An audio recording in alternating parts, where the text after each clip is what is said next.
This is Bob Neal from Chicago. Well, first it was the flood a couple of weeks ago, and then it was the New York Knicks. What more is this city going to have to endure?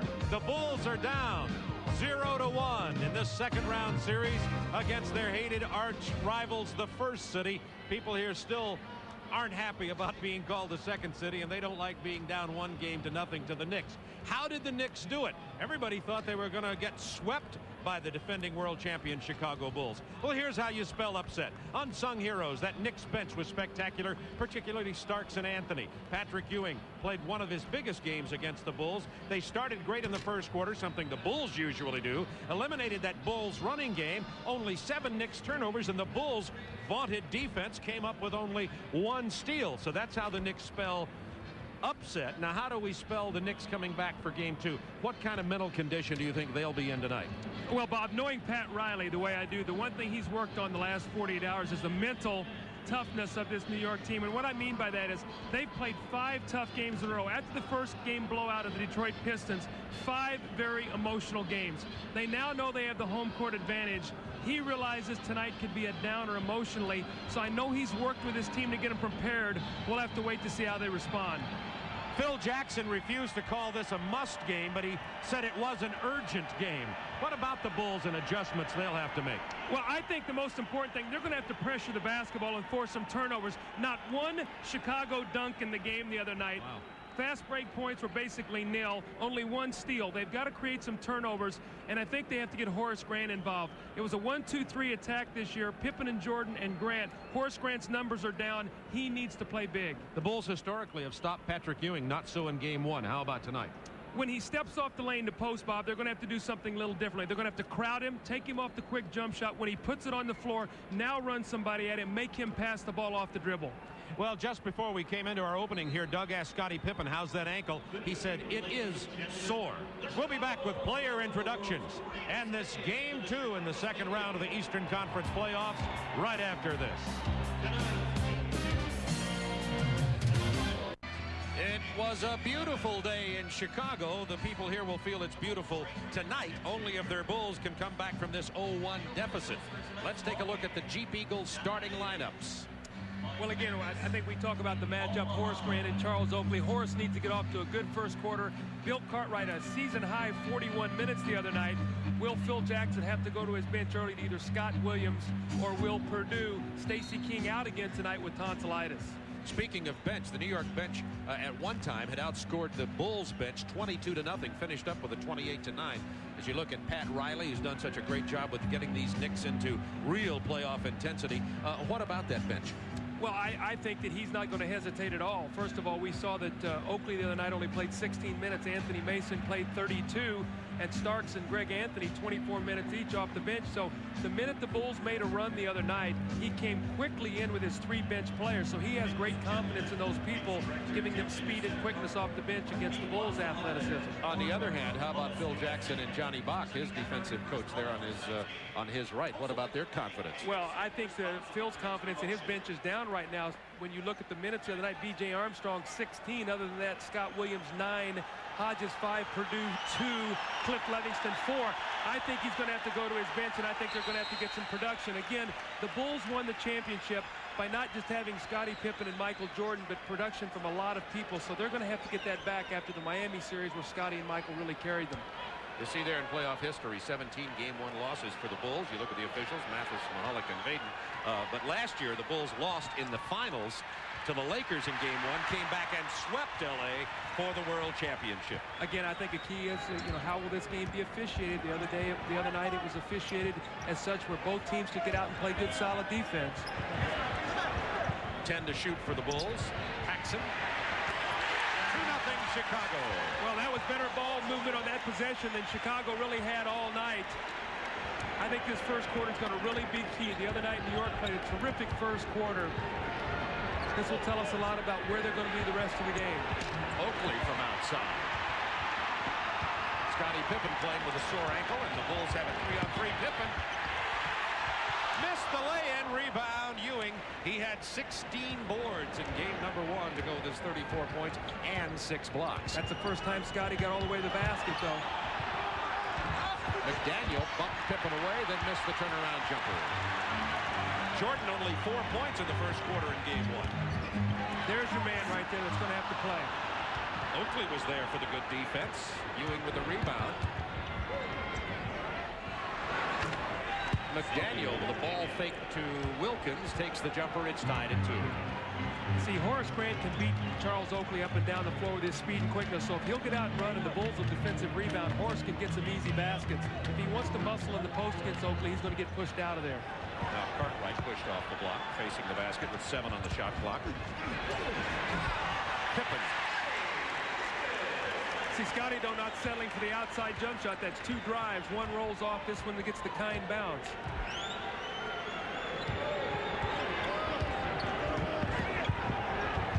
Action Jackson. Gerald Wilkins to Patrick Ewing. Way away from the basket. He was successful with this shot in game 1. McDaniel, big offensive board inside of Scottie Pippen. If New York has an advantage, it's the feeling that they can muscle Chicago inside. Xavier McDaniel with the offensive rebound. They feel like that they can do a better job on the offensive boards than they did in game 1. Horace Grant gave Michael Jordan the pick for the jumper. Michael's first points of the night. Phil Jackson wants his team up, picking up full court, pressuring, trying to force some turnovers. Chicago has only forced 13 turnovers a game in the playoffs. On the season, almost 16 a game. Their pressure defense is down right now. Knicks with only 7 in game 1. Pippen punches it away. 6 on the shot clock for New York. Play called. Charles Oakley will inbound. Wilkins, that's a 3. There's another offensive rebound. Now Ewing all alone on the baseline from Oakley.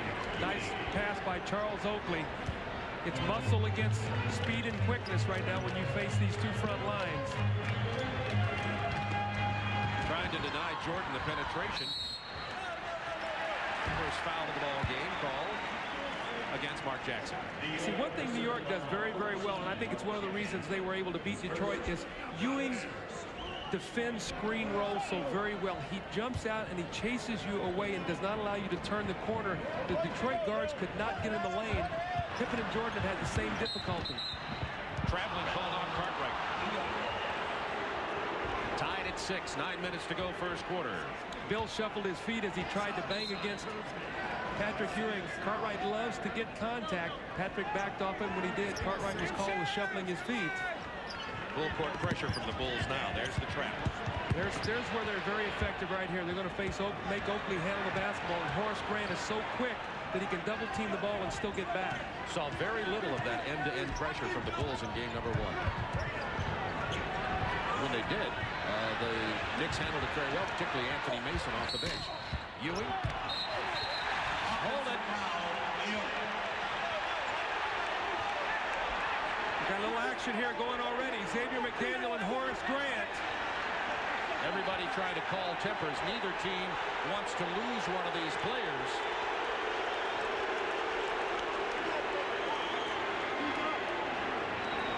Pat Riley with Xavier McDaniel, and Michael Jordan had his arm around Horace Grant, calming him down. I think the cooler heads have prevailed. Horace Grant is a very emotional player and a very sensitive player. Phil Jackson is going to talk to him right now. We'll have to see what's going on underneath the basket.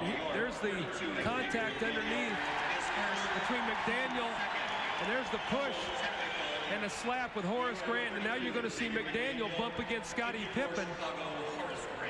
So we had a loose ball foul on Xavier McDaniel, then a double technical called after the shoving on McDaniel and Horace Grant. And we're back into action. Had either player thrown a punch, it's an ejection. That was basically a slap, so no further penalty other than the fact that we have to keep in mind now another technical on either one of those players and they're out of the ball game. 8:38 to go in the first quarter. Low scoring game, 2.5 minutes gone, only 6 points scored by each team. Paxson over Ewing. 4 points for John Paxson early. He shot it well the other night. Game 1, John 6 for 10, 12 points, although a lot of those came early.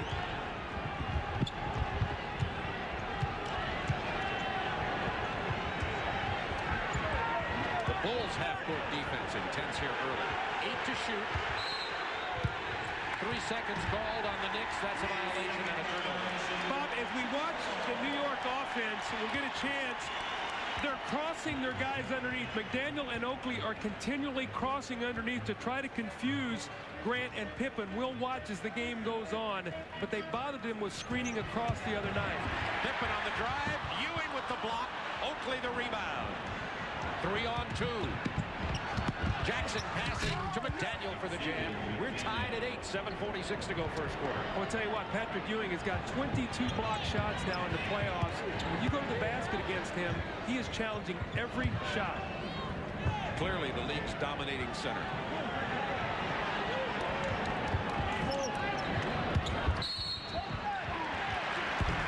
The foul called on Gerald Wilkins. We made the point the other night. Normally out on the perimeter, they're going to call the fouls a little bit closer than they call them underneath. You've already seen 2 basically touch fouls out on the floor. Underneath, they let the guys play a little bit more. There's Paxson again. He's 3 for 3. 10-8 Chicago. Paxson feeling the rhythm. Well, he's a rhythm shooter. When you get him the ball in the right spot and let him get a good look at the basket, he can shoot the open shot as well as anybody in the league. There's the double up and the cross underneath. How about the block? And they're going to call a jump ball. Wave off the basket. Pippen blocked McDaniel, and they'll jump it up. Xavier McDaniel, if he would have shoveled the ball off to Oakley, Oakley had a layup. You're going to see the crossing underneath. There's the pass off. Now, had he just shuffled the ball over, you don't see Oakley. He's right beside him. Had he just handed the ball off, it would have been an easy layup. McDaniel not ready for that jump. Chicago ball leading 10-8, 6:58 to go in the first quarter. Chicago scored only 16 points in the first quarter on Tuesday night. Pippen inside again. 8 seconds to shoot. 5. Turnaround from Jordan on the wing. Boy, Horace Grant went down again. The Bulls coaching staff is furious right now. That's twice now Horace has been down. Wilkins over the double team. Nice offensive play. Well, they got a little cross match there. Paxson got caught on Wilkins. He used his size advantage, just backed him down. Michael Jordan tried to come over just a little bit too late to get there. We have to keep our eye, too. If John Paxson continues to blow hot in this game, Bob, you might see Anthony come in early because his speed and quickness bothered Paxson the other night. Mark Jackson right now, not nearly the defensive player Anthony is, and he's struggling a little bit with the leg that he hurt in the Detroit series. Bulls by 2. Jackson open. As I said, he's struggling with that leg, so he turns the corner and lays it in. They were thinking the same thing. That was a clearer lane than any of the Chicago freeways have been the last few days. It's tied at 12. 5:48 to go in the first quarter of play. Knicks have come out here strong once again at Chicago. Well, the Knicks have come out strong again. It's 12-all here, 5:48 in the first quarter. Let's see what happens here. If we hold it right there, there's confusion here. You don't even see John Paxson. He's over on the other side. But basically a double screen. So as Mark Jackson comes in here, actually a double pick where Cartwright screens his own man. And if we hold it right there, no reaction by Michael or Horace. Both of them let him turn the corner and go right to the basket for the easy score. Gerald Wilkins picked up his second personal foul. Team fouls, by the way, the Knicks 4. The Bulls have committed none so far. And look at this shooting difference as Starks checks into the game. On Tuesday, at this point early in the ballgame, the Knicks had shot 27%, Chicago 11%. Tonight, the Knicks are 6 of 11 for 55, and the Bulls 6 of 10 for 60. Big difference in both teams. I think Chicago's gotten better shots at the basket. Paxson specifically early has gotten off to a very good start hitting 3 outside shots. Starks comes in. He's all over Jordan trying to defense him out of the post. Called for his personal. That's 5. The Knicks are in the penalty. I think another thing we're seeing is Michael Jordan is posting here early in the ball game, trying to put the pressure defensively. Wilkins already has picked up 2 fouls, as has Starks. We talk so often about Michael Jordan and his terrific post play, so let's see if Chicago continues to run him in there, cause problems for the New York guards. And once again, free throw shooting troubles. The Bulls centers couldn't hit any free throws up 1 for 8. Came in for 2 minutes and we went 0 for 4. And Cartwright struggled too. 1 for 8. 1 for 8 between Williams, Purdue, and Cartwright the other night. As a team, they shot 15 for 23, only 65%. And I don't know how many times we talk about rebounding and free throws being vitally important in a playoff game. And the Bulls usually with a substantial edge in getting to the line and hitting free throws. Well, what you want to is when you make your free throws, now you can pressure defensively. So now Chicago gets a chance to set up their pressure. This is tough. Let's see how they handle it. Once again, the Bulls force Oakley to handle. He goes down. It's out of bounds. Chicago Bulls. This is what they want. Oakley handling the basketball. Charles has got to pick up the basketball and find the open man. Horace Grant is exceptionally quick, and he forced Oakley here to turn. Had he not fallen, Pippen would have stolen coming in from behind. Bulls by 1. 5:29 to go in the first quarter. Jordan against Starks. Again, differential in height. Going into the post. Blocked by Oakley. 9 seconds to shoot for Chicago. Well, you don't see that very often. Charles Oakley, not what you would call a great shot blocker. In fact, in the playoffs, he has only 2 blocked shots. We came over on the weak side as Michael tried to scoop that underhanded, helping him block it. Yeah, but it was good defensive positioning. That was a low-release block, and that was, I agree. Underhand helps. 7 to shoot. Starks trying to stop Michael. Starks lightning quick. Oakley comes to help. Rims out of there. Pippen with the offensive loose ball. Boy, going back in the post to Michael again, they're trying to get another foul on Starks. This time, nobody can stop him, and Michael Jordan has 7 early. See, I think that's every coach's nightmare, Michael Jordan posting up against your other big guard, because he plays in there like a man about 6'9". And now with the free throw situation, both with him being in the penalty, he's going to shoot 2 free throws every time he's fouled for the rest of the quarter. Starks only weighs about 175 pounds, too. He doesn't have a lot of strength to be able to push Michael out of there. It's a 1-point game. Jordan and Paxson with 13 and Chicago's 15.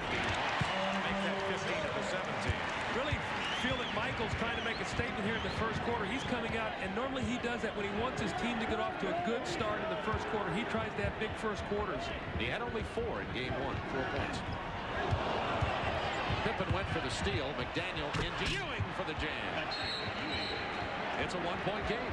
I will tell you this right now. The New York Knicks are playing a much more inspired game right now than I thought they would be.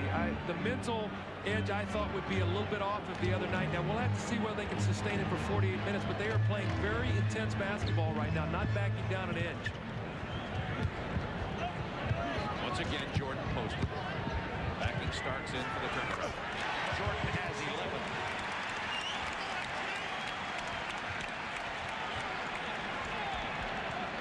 Charles Oakley fell down, so what this is going to do is it's going to give Chicago every dead ball situation a chance to come up and pressure.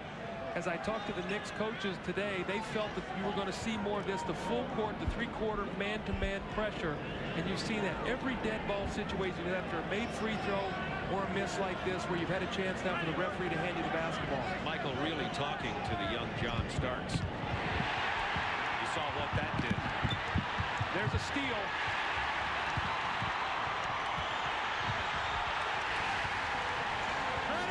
Jordan with that one.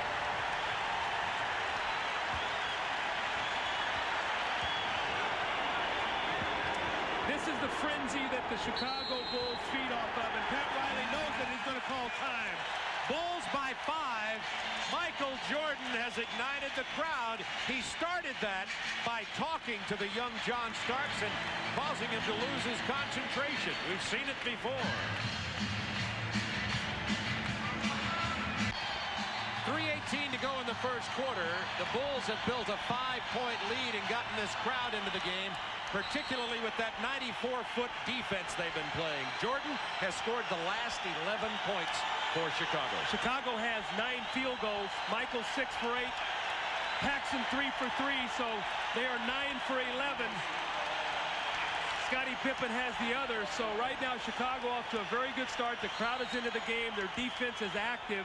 Something I'm sure Phil Jackson is very happy about. Let's see if they do it. There's the double team off the dribble. And you see Paxson coming that time.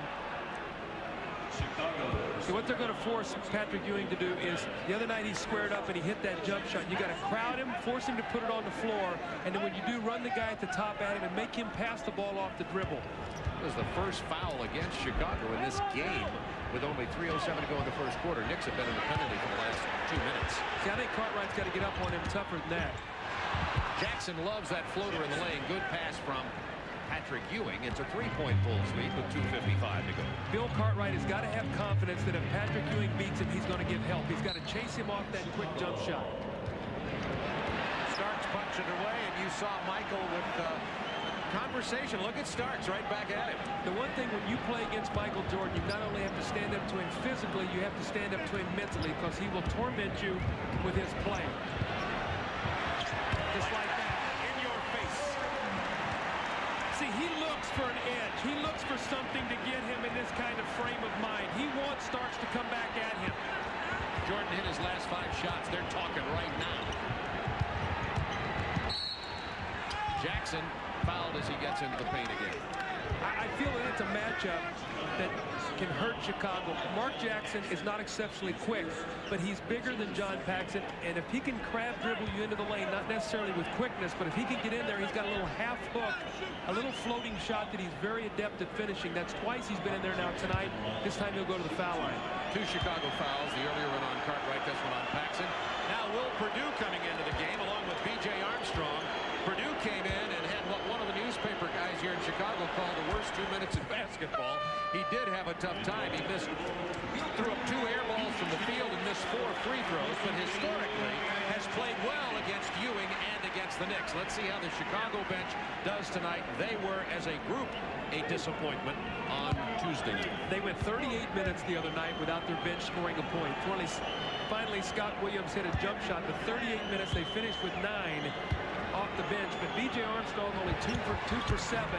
They need him now to get a little defensive presence also against Mark Jackson. He's a little quicker than John Paxson.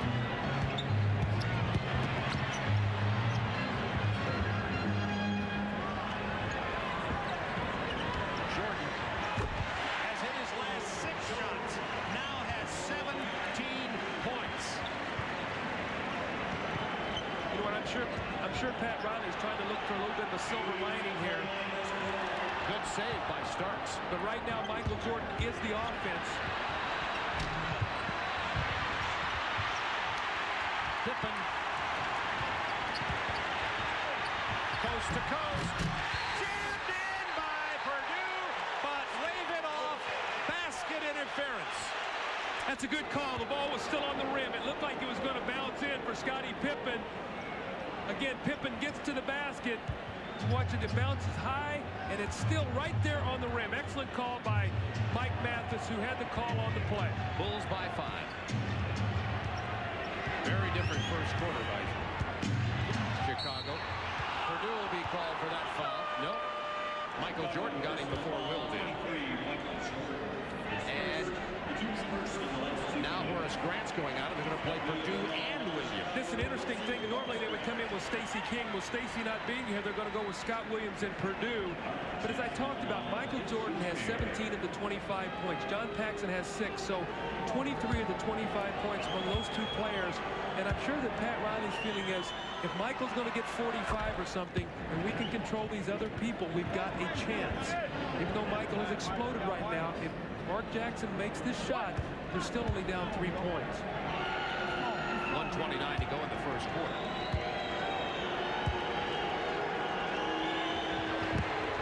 Jackson makes it a 3-point ball game. Jackson has scored the last 6 New York points. Jordan the last 15 Chicago points.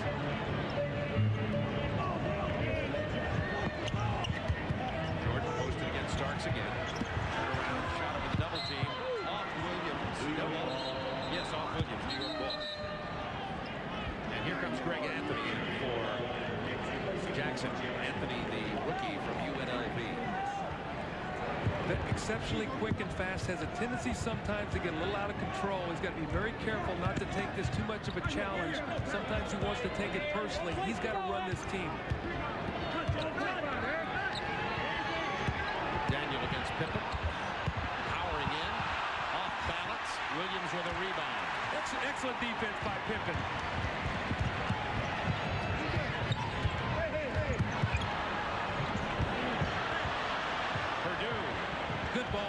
Chicago. Pippen misses. Purdue rebounds. Pippen missed. Now Mason with it. You got to like the multiple shot opportunities by Chicago. They got 3 shots at the basket. There's a silly foul by Scott Williams in the backcourt. That's going to be the penalty situation. You don't need those kind of fouls. That's 2 gimme points. Opportunity here for the Knicks to pull to within 1 point with 31 seconds to go in the first quarter. Oakley's about to get back into the game for New York.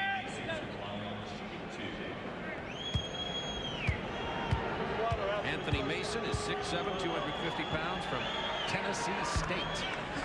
Was a little too skinny when he played in college and decided to go to a weight program, and he may have overreacted. Yeah, I saw the quote in the paper. He said, "I think I overdid it."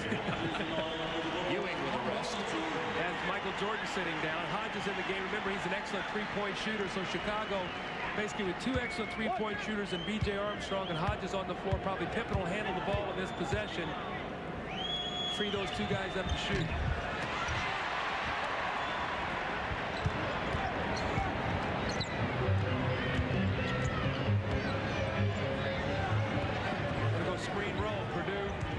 Pippen. See how they defend screen roll? They chase you off the play, though. Do not allow you to turn the corner. Beautiful pass from Purdue. B.J. Armstrong knocks it down.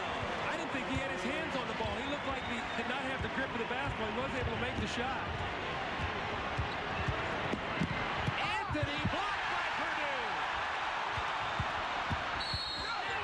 McDaniel steals it back, and the foul with 7/10 of a second on Scott Williams. That's his second. Now, in all that frenzy, Greg Anthony made a great play, except he should have passed the ball to the corner. I don't know if we're going to get a chance to see the whole action, but watch this now. He's going to get in the lane. Right there, he's got to pitch the ball to the corner to the guy with a wide-open shot. You see McDaniel was standing there. He challenged and got his shot blocked. That's what I was talking about. He's got to run the team, Bobby, and he's got to dish to these guys to get them easy shots. McDaniel knew that wasn't going to go the minute he let it go. We have 7/10 of a second in a much more intense first quarter, and the Bulls with a lead here. They could score only 16 on Tuesday night.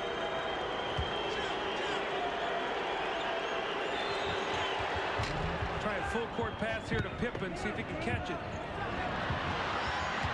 Intercepted by McDaniel. And at the end of the first quarter, we've got another good one going here. Bulls 27, Knicks 24.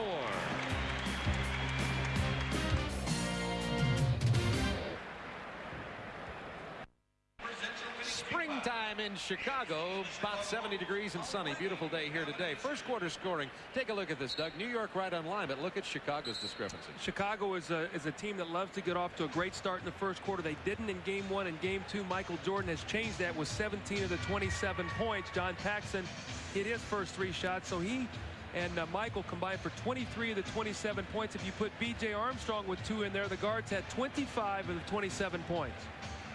Michael Jordan just off to a blazing start, 8 of 11 field goals, 17 points in the first quarter. B.J. Armstrong in at the point for Chicago now. Bob, let's talk a little bit about this second quarter. The other night, the Bulls got themselves in trouble when Michael and Scotty both sat out in the second quarter. Neither one of them were on the team with the second unit. Tonight, you see Pippen on the team on the floor with the second unit. He stabilizes that team. He makes them better as a group than they are individually. So let's see what happens. Starks lost the dribble after the defense from Craig Hodges. Purdue playing Oakley. See, New York actually going without a center. They're going a 3-forward attack with Mason, McDaniel, and Oakley. 7 to shoot. Starks from long range. Horace Grant grabs that board. Bulls by 3. Bulls by 6. Well, Greg Anthony fell asleep that time. He retreated defensively against B.J. Armstrong. We've talked about his excellent shooting. B.J. Armstrong called for the foul. That's the first team foul in the second quarter. Off his leg. Boy, he's very fortunate that ball went in the backcourt. I'm surprised that wasn't over and back because it went off his leg. Absolutely.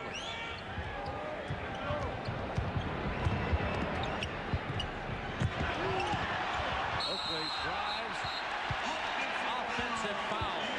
That's what frustrates Charles Oakley. He can get inside, but he can't finish.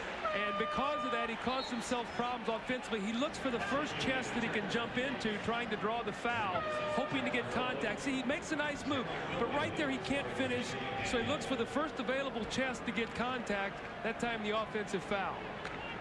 Ewing back into the game, as is Gerald Wilkins. McDaniel and Oakley sit down. 30-24 Bulls, 11 minutes to go first half.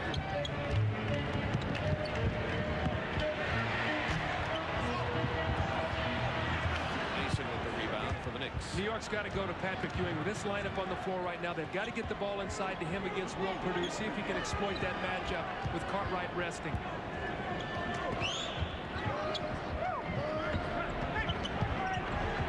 Good ball movement, and Mason now finally shoots over Perdue after the switch. A little passing game that time just to get some motion, feeling like Pat Riley feeling there was too much dribbling going on. Need to pass the basketball a little bit more. Well, I tell you, they're doing a great job against Pippen. They're giving him nothing. They're getting him in the air. He's leaving his feet. Every shot is contested, and a lot of passes are being deflected. How about this? Chicago front line. Pippen 2 points, Grant none, Cartwright none. Well, we talked about B.J. Paxson and MJ were basically the offense tonight. 10 to shoot. Anthony on the drive. Offensive foul on Greg Anthony. That's a little bit what I was talking about, where you get there and you have to make a decision, and Greg Anthony's not going to jump over these big guys in the NBA. He has exceptional speed and quickness, but right here he's got to start gathering himself. Just jumps right into Scottie Pippen. That's another turnover. Bulls by 4, 9:56 to go first half.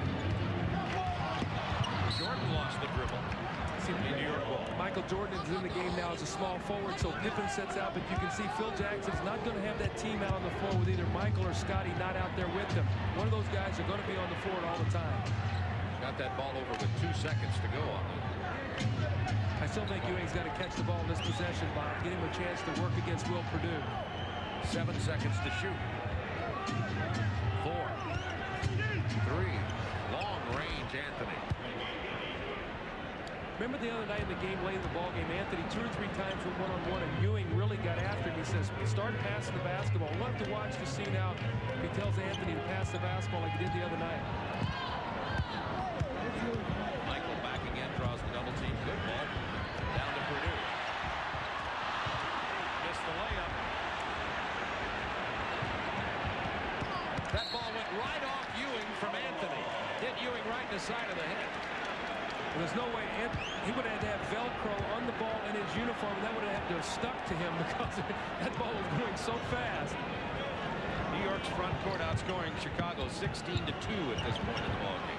Boy, they're really working to get Michael the ball in the post. Grant was bothered by Ewing. Likewise with Stark. That was punched away by Michael, so it's not an over and back. Now, Ewing has not touched the ball in the offensive end the last 4 times down the floor. There you go. Finally gets the basketball.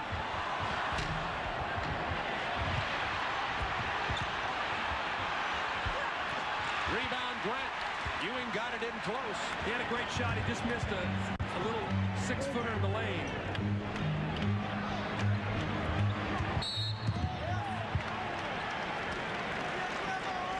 If you can see what the Bulls are doing, anytime there's a screen roll and Michael, they're forcing him baseline, and the minute he starts to go baseline, Ewing is coming to fill underneath the basket, and he's going to meet him out high, so he cannot get all the way to the basket to draw the foul or get the dunk. So watch on screen roll, pushing baseline, and Ewing coming big to try to cause problems. 3 fouls on Wilkins. Broken up, good Knicks defense, nice pass.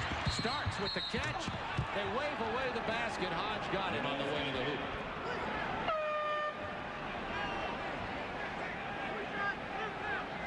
Chicago getting a little bit better production out of their bench, but the Knicks now with a chance to tie this game with 7:59 to go in the half.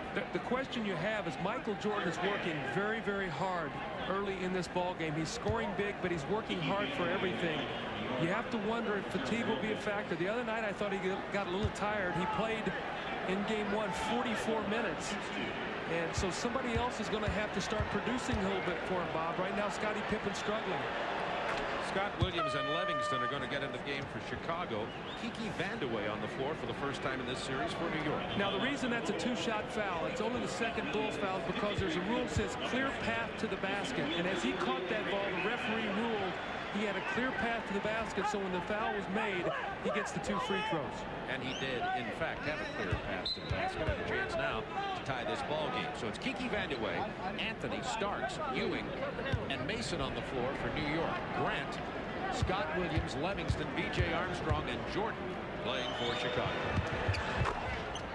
We're tied at 30. New York 6 straight points.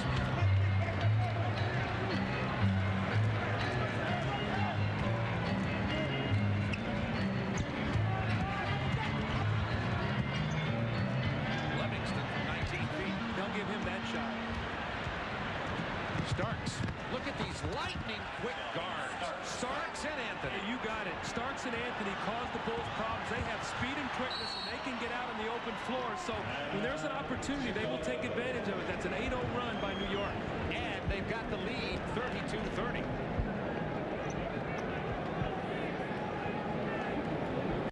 Thanks in part to excellent defense. Let's see what one of the great things Chicago does is screen roll. And as Horace Grant steps up to set the screen, you're going to see Wilkins is going to push Michael this way. And watch the reaction of Ewing to come over here quickly so he can't turn the corner. Do not want Michael to get in the middle. So you see him push him, and look at Ewing. Here he comes to meet him, so they're playing really a zone. The foul was called, but you can see the philosophy. Do not let Michael get in the heart of the defense where he can find people. Patrick Ewing is going to be the plugger. He's going to come in there and either block shots or cause you to change your shot around the basket. New York on an 8-0 run, leading at 32-30. Going to post Livingston against Vandeweghe. B.J. Armstrong open for the jumper. Tied at 32. Greg Anthony's got to stay with B.J. Armstrong. He's got the hot hand tonight. He's got to stay with him and not give so much help. Let the other guys play their men straight up.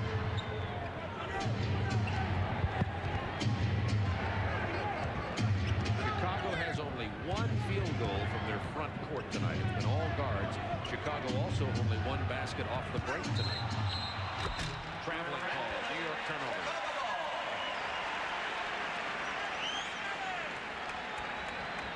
Scott Williams did a nice job moving his feet. That's the same move Cartwright made a while ago where he shuffled his feet before the contact was made. Cartwright's been on the bench a long time. I think they're going to go with the younger, fresher legs against Ewing, trying to cause some problems with that. Williams from Michael Jordan doesn't get it. Gets his own rebound. Runs over Anthony. Wave away the basket. That's on Kiki Vandeweghe. Well, you can really see when Michael puts it on the floor, they're going to come at him. Someone is going to come at him and force him to pass the ball. Cliff Livingston had a jumper 2 possessions ago. That time Scott Williams. And you can see Michael talking to his guys about getting to the open area. This is something Detroit did a few years ago, and the supporting cast was not able to come through. Last year they did, so they're going to have to start making some of these outside shots. At the conclusion of tonight's game, Doug and I will be selecting the Budweiser player of the game. Bulls by 1. Pippen back into the game. B.J. Armstrong goes to the bench. Scottie Pippen has 1 field goal. Grant has not scored. Neither has Cartwright. Interesting lineup here. Pippen and Jordan as guards. They're going to go big guards, and they're going to go a bigger front line, really without a center. So see if they can take advantage of the smaller New York guards. Starks now playing against Pippen. Anthony against Jordan.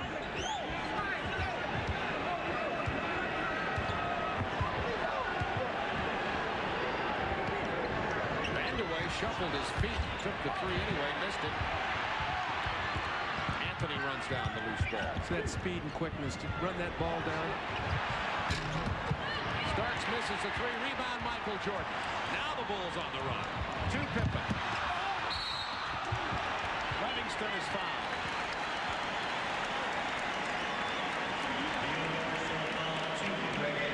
Anthony picks up his 2nd personal foul. 3rd team foul on the Knicks. 2 have been called on the Bulls with 6:12 to go in the half.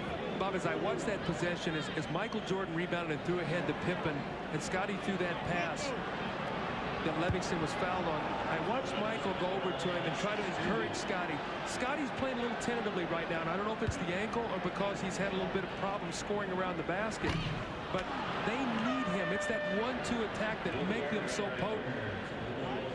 Cartwright now back into the ballgame for Horace Grant. Horace Grant, again, no points. So Horace, they've done a great job of taking him out of the game. Jordan and Starks chatting with each other. Now the reason, that's a great scene just off to the right there. Now the reason he's like that is because Michael loves on a missed free throw to come blowing down the lane to dunk it. So Starks is face guarding him, so Michael can't come in. And now Pippen's going to come over like he's going to screen him to try to get him in there. Again, 2 missed free throws by Livingston. We saw Michael do that to Steve Smith in the Miami game, and it was unbelievable. I asked Michael after the game, what were you saying to him? He said, I was telling him how well he was playing. Steve thanked him very much. Starks hard to the hoop, can't get it to go down. Big board from Scott Williams. Bulls by 2. See how much longer before Pat Riley comes back with Xavier McDaniel for Kiki Vandeweghe. Jordan with the feed to Livingston. 4th team foul on the Knicks. Good foul, though. Cliff Livingston just missed 2. We saw this the other night with Will Perdue, Bob. Missed 2 free throws. You don't give up any layups. Michael Jordan, again, gets inside. The nice dish as Ewing goes in the air, and there's the foul. Cliff Livingston's got to make that one. Livingston had shot only 2 free throws coming into this game. He's 0 for 3 here tonight. This is the exact scenario with Will Perdue the other night. The Bulls now 4 of 7 from the line.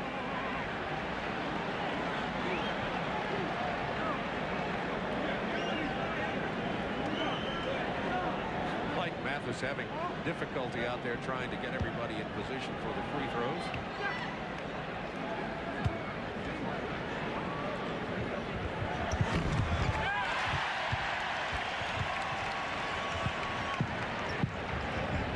Bulls by 3, 5:42 to go in the half. Offensive foul on John Starks, and that'll be his 2nd foul. The up-court pressure again causing problems. Now this is Scottie Pippen at 6'8", moving his feet beautifully. Got his shoulders squared, and there's the foul on John Starks. Packs it back into the game, so back to the 2-guard attack with Pippen moving back to small forward. Williams rattles it in from 14 feet. Bulls back by 5. They have led by as many as 6 in this game. 7-0 Chicago run. Mason against Williams. Look at the strength. Well, he is strong. Oh. That foul is on Scott Williams, and that's his 3rd.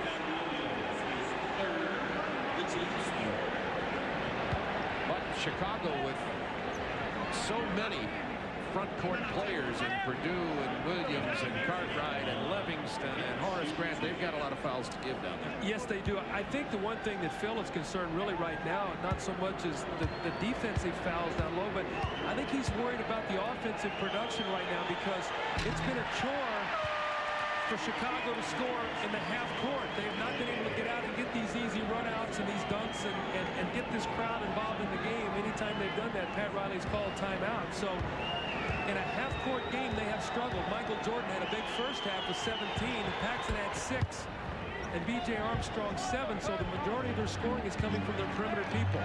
McDaniel back in for Kiki Vandeweghe. Chicago trying to reinsert Horace Grant. Jordan's turnaround over Starks. First points of the quarter for Michael Jordan. He had 17 in the first quarter, but now with 4:47 to go in the half, gets his first field goal. Ewing has had only 4 field goal attempts. He hasn't even touched the ball that much tonight, as Doug has been pointing out. They're going to have to get him, no question about it, more involved. But the Bulls doing a good job of keeping him away from the ball. Once the ball gets into that passing area, they don't let him get the ball. Well, Bob, the one thing they've done is Patrick has had the little face-up jump shot, but he's run away from it early in the game right here. He had it that time. He put it on the floor. The other night, he was shooting that shot against Cartwright. And knocking it down.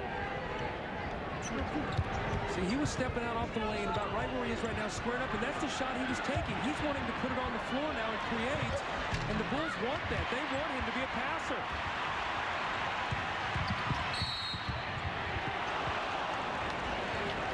Paxson foul by John Starks. That'll be his third.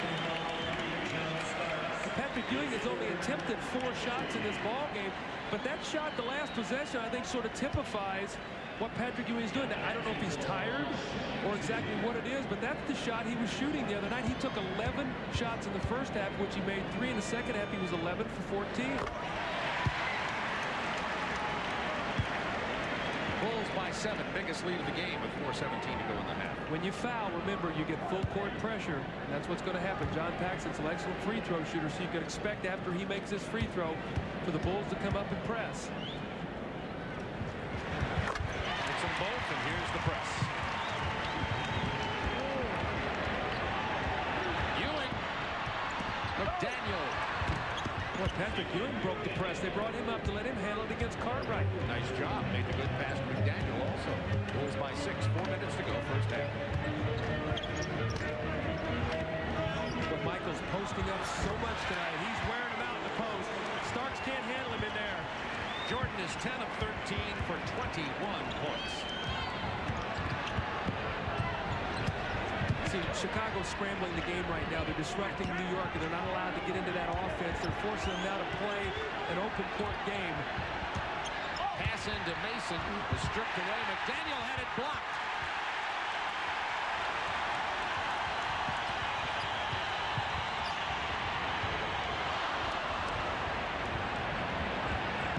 New York's got to be real careful when they take quick shots. It's going to play right into the Bulls' hands because this is the kind of game Chicago wants right here.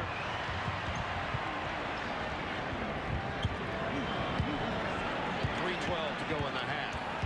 Bulls by 8. Pippen all alone. See, he pulled the string on that shot. He has not shot the outside shot. He's 1 for 6 tonight. We'll have a jump ball.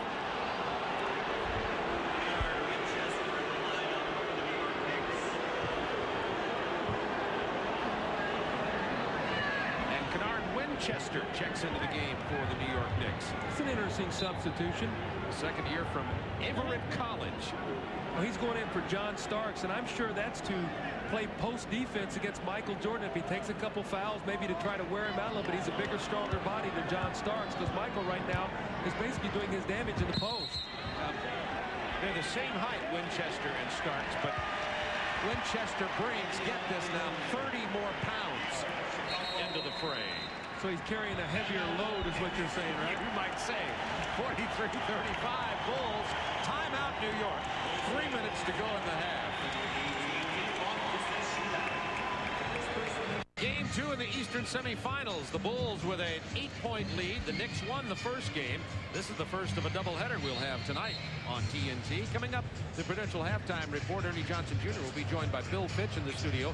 They'll preview Game 2, Phoenix and Portland, that we'll be going to right after this one. And also, Craig Sager will have a look at tomorrow's Cavaliers-Celtics matchup.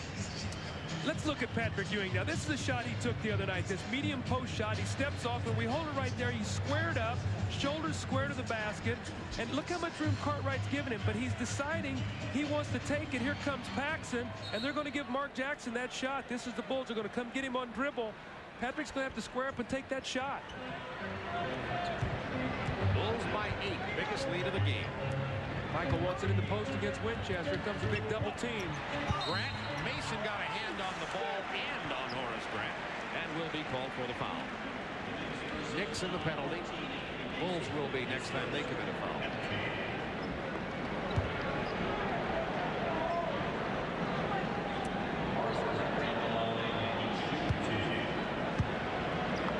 Grant with his opportunity for his first points tonight. Horace playoff numbers are down a little bit. I know in the Miami series that Michael and Scotty had real big series, but you look at his numbers, he's 54% from the field, down from about 58 on the regular season. He's at about 10.8, 14.2 on the season. His rebounding is down from 10 a game to 7.3. So I really believe they've got to revitalize Horace Grant as they move on in this playoffs. First 2 points of the night for Horace, and it's a 10-point Bulls lead. This is critical time right now for New York. There's an offensive foul on Jackson. Pushing away from John Paxson, and the Bulls get the turnover. Excuse me, Bob, if Chicago could hit them with 3 or 4 more baskets and get them down 16 or 18, I think you would see a blowout here, because I don't know how much emotion New York's got in them after all those tough games they played in a row. 4 offensive fouls on New York tonight has contributed to turnovers every time, too. Of course, 4-point turnaround, you might say. With 4 to shoot, Jordan misses finally, but it's run down by Cartwright, then off his leg. Knicks ball. Bill is struggling. He's not been able to get himself in sync. Played 41 minutes in game 1, remember, which was a season high. And I think the Chicago coaching staff is concerned that he has to play 2 games in less than 24 hours, or about 24 hours on Saturday and Sunday. Winchester missed the pass down to Ewing. It was touched by the Bulls. Mike Mathis awards the ball to the Knicks. Let's talk a little about Patrick Ewing. Only 4 field goal attempts, only 4 rebounds, no offensive, and he's not been to the free throw line. I did not see Michael touch that ball. Nevertheless, 2:04 to go in the half, 14 on the shot clock for New York.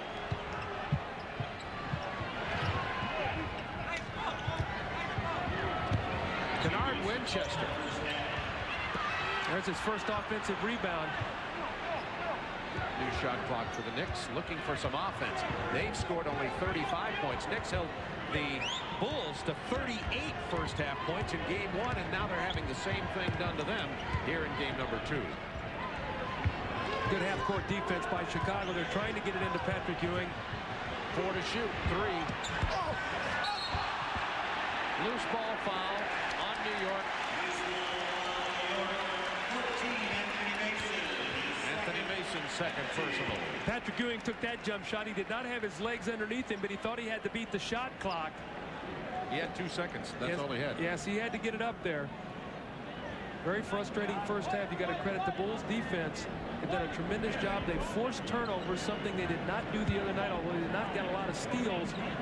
As you pointed out a while ago, Bob, 4 offensive fouls, and at least 2 or 3 underneath the basket were offensive foul, or excuse me, rebounding fouls, where they've pushed off and allowed Chicago to get to the free throw line. 15 fouls have been called on New York in this first half, and the front court free throw shooting woes continue. Will Purdue's going to get in for the final minute 33 of this half, and Cartwright, who's struggling tonight, will go to the bench. Cartwright has not scored in the game. He has 2 personals. If my math serves me right, New York's only scored 11 points in this quarter. Didn't they have 24 at the end of 1? So 35. So excellent defense. Only scored 3 points in the last 6 minutes. And the Bulls lead by 11. That's what the Bulls' pressure defense will do. It will cause this right here. Use up a lot of time. You see Horace Grant chasing the ball, and now you're scrambled. You can't run your offense. Good pass from Mason to McDaniel, and Xavier McDaniel has 11. What they want to do is disrupt your offense. Do not allow you to use the clock and use time. Get you into their style of game, their pace. Jordan with 21, looking for more. Pippen from behind Purdue. Pippen on Grant. 1 for 7. See, they're not allowing him to get in there and get that dunk shot. They're not giving him anything easy. So that field goal is not going quite as easy for Scotty. He's looking at it a little bit more than what he'd like to. Phil Jackson talking to him right now. Chicago calls a 20-second timeout. 52.6 seconds remaining in the half. This is really interesting. Deja vu in reverse, if there's such a thing. Halftime score on Tuesday night was Knicks 46, Bulls 38. We're 46-37 here, just reversing cities. Pat Riley with his charges. Patrick Ewing only 4 points tonight. As Doug has been pointing out, he's been tentative of taking that 16, 18-foot jump shot, giving up the ball to the guards, and the guards haven't been knocking it down. And Bob, I think also too, with the pressure defense, with Chicago scrambling the game, then open shots are being presented to other guys a little bit sooner, and they're taking them. They're not being patient enough to get the ball in Patrick's hands. I think that at least every 3 times down the floor, he's got to touch the ball just so he gets a feel to make the guys play defense inside, and he can create shots out of a double team if he can't get his own. 17 on the shot clock for Chicago. 10 to shoot.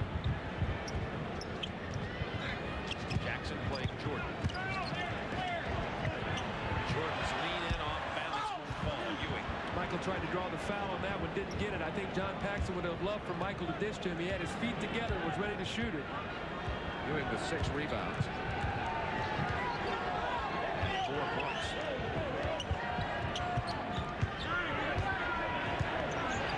A 10-second shot and game clock differential. McDaniel hard to the hoop, has it stripped away by Scottie Pippen.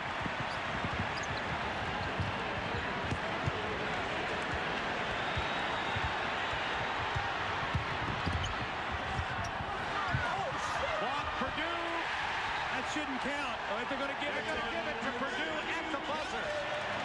I thought the Bulls an 11-point lead. I thought the ball was in his hands. That red light, when it came on, it looked like the ball was in Will Purdue's hands. So did Riley. He is at center court right now. Let's watch the clock here. Now watch the red light behind the basket. When the ball gets in Will Purdue's hands, see if the red light goes on behind the basket. It's in his hands. It looks like it's on up there above.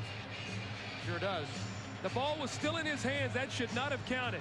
But it did, and the Bulls lead it by 11 at halftime. Pat Riley just now finished giving his not-so-subtle opinion to the officials, Mike Mathis, Paul Mahalik, and Don Vaden. After these commercial messages, we'll be going to our studios in Atlanta. They have played 24 minutes at Chicago Stadium. The Bulls down 1-0, leading the Knicks 48-37 in Game 2 of their Eastern Conference semifinal. Ernie Johnson in our Atlanta studio with the Prudential halftime report. Another collegiate underclassman has announced he's coming out and wants to be part of that NBA draft. Harold Miner, the guy they call Baby Jordan from Southern Cal, the All-American, says he's coming out. He joins the ranks of Shaquille O'Neal, Jimmy Jackson, Tracy Murray, who have all declared themselves eligible for the June draft. Joining me here in the studio tonight, Bill Fitch, the head coach of the New Jersey Nets. Bill Fitch has been in the news himself. You know, we want to talk about your situation in Jersey. You made the playoffs this year, but the New York Times, the headline today says the Nets are in the process of making a switch in the head coaching ranks. Tell me what the status is, Bill, and what's going on in Jersey. Well, I've read those headlines since December, and not a heck of a lot is different other than that I met with one of the owners today, and I plan on meeting with David Gerstein when I go home to Texas. The only thing I can tell you, we spent a lot of time today talking about length of contract, and it was somewhere between 3 days and a little longer than that.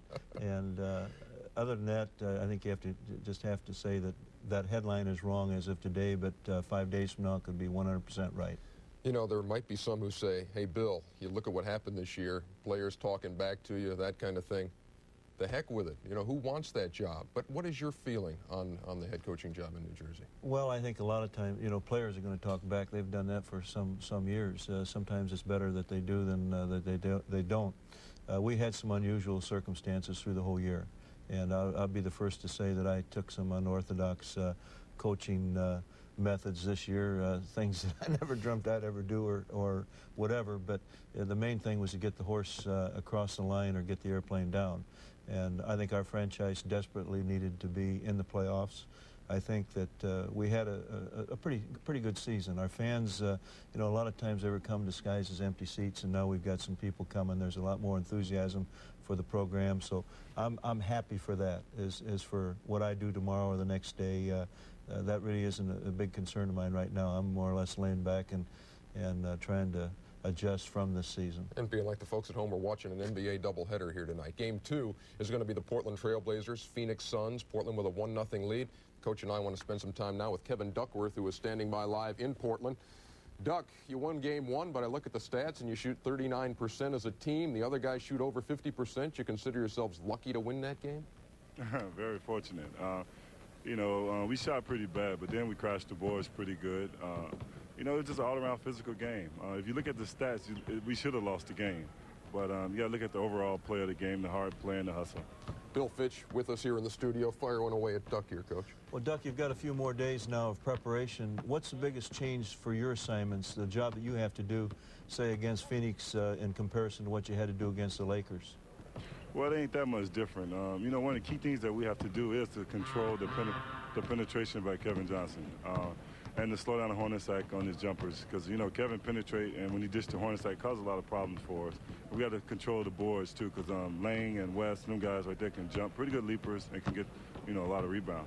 Duck, is there a feeling on this Portland ball club, though, that if you do control the backcourt of Phoenix, if you shut down KJ and Horns, that this is in the bag for you? Yeah, we feel that we're in control, you know, because if we can shut them down and get out on the floor and run the floor, get easy baskets, then that's the key for us. Let me ask you about this team compared to the team that went to the NBA Finals. How much better are you now? Is this a better ball club?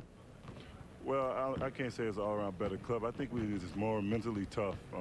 You know, people always say that it takes 2 or 3 times to get there to realize what it takes and the hard work and to be prepared for it. And I believe that this team has the attitude and just the hard work effort for it. Well, you got game 2 coming up in about an hour out there. We certainly appreciate you taking the time.